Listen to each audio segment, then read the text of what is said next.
Have you ever noticed how when you try to will yourself into doing something or you're trying to think yourself into action, it just doesn't work?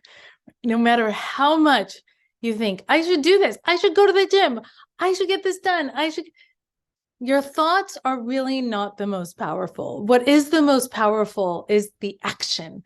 It's just doing it. Sometimes when you don't actually feel like it. And so let's talk about the how. This is part 2 of the series on clearing setbacks and clearing the toxicity. And this is about clearing setbacks with yourself. The first thing you want to do is understand what it's costing you.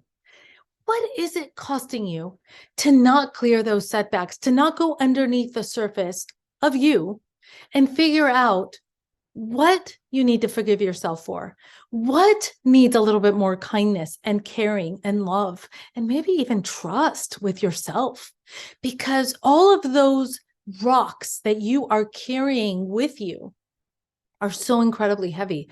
And you know that even when you hold a glass of water, the longer you hold it, the heavier it becomes. So imagine these rocks. And some of these rocks were not even put in your backpack by you. Right? Other people put these rocks in your backpack and you're still continuing to carry them. So they are incredibly, incredibly damaging to your movement and frankly, to your soul. So let's put down the backpack for a second. Let's look at each one of these rocks, these bricks, and let's examine them. This is number 2. Let's list them, right? Look at each rock, name it, take ownership for it, figure out if you need to do something about it, if you need to forgive yourself for something that you failed to do, if you need to forgive someone else, and that's why you're carrying a rock. Understand what these rocks are there for, why you have been carrying them, and then make the decision to put them down, to forgive yourself, to forgive the other person. If it's someone else that you have to forgive, then call them and let them know. And please let go of the outcome. So it doesn't matter if they forgive you or not. The act of you apologizing for something that you did or you felt you did wrong, sometimes you don't even know what you did wrong, but the act of doing that is healing to you. And if you have to forgive yourself, then please, I know it's kind of cliche and it's kind of silly, but it works. You have to say it out loud.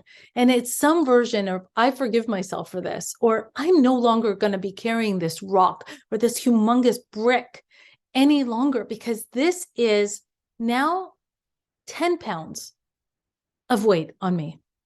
And if you write it down, that's even more powerful. The next thing that I want to invite you to do is not only to own it, but it's also to grieve it and grieve what happened, what you wish would have happened.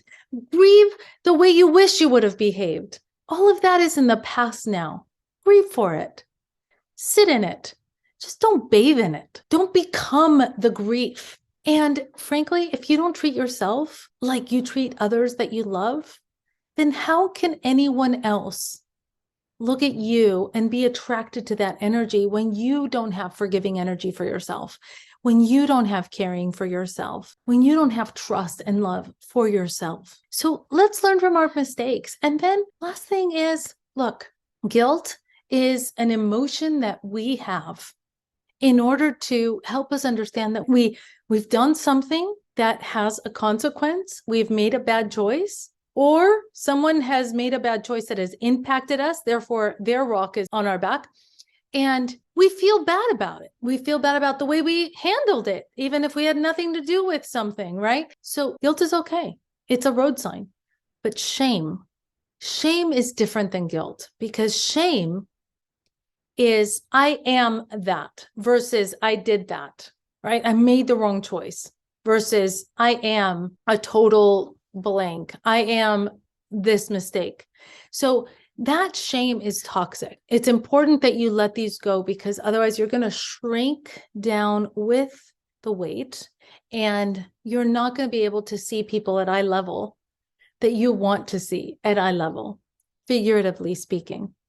And just remember, it's harder to change your thoughts than to change your behavior. So start acting and behaving the way that you want to be every single day. And everything else, your thoughts, your feelings, all of that will come right after. But just start doing it. I hope this was helpful. I'll see you next time.